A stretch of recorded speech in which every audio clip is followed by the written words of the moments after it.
అంటే కొంతమందికి బ్లడ్ పడడం అనేది ఒక ప్రాబ్లమ్ ఉంటది. కొంతమంది మోషన్ అయిన తర్వాత భయంకరంగా పెయిన్ రావడం అనేది చెప్తా ఉంటారు. కొంతమందికి అక్కడ మోషన్ వెళ్ళే చోట కట్ అయ్యి పెయిన్ వస్తా ఉంటుంది. సో, ఇవేంటి సార్ ఇందులో ఏమన్నా టైప్స్ ఉంటాయా? మోషన్ ప్రాబ్లమ్స్‌లో చాలా రకాలు ఉంటాయండి.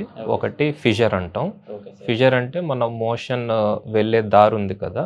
లాస్ట్‌లో మోషన్ గట్టిగా అవ్వడం వల్ల, లేదంటే మనం ప్రెషర్ ఇచ్చి స్ట్రెయినింగ్ అంటాం. స్ట్రెయినింగ్ వల్ల గానీ అక్కడ కట్ అయిపోతది. Okay sir. ఓకేనా? మోషన్ దారి లాస్ట్‌లో కట్ అవుతది. కట్ అవ్వడం వల్ల మీకు బ్లీడింగ్ గానీ, పెయిన్ గానీ ఉంటది. దాన్ని యానల్ ఫిషర్ అంటాం.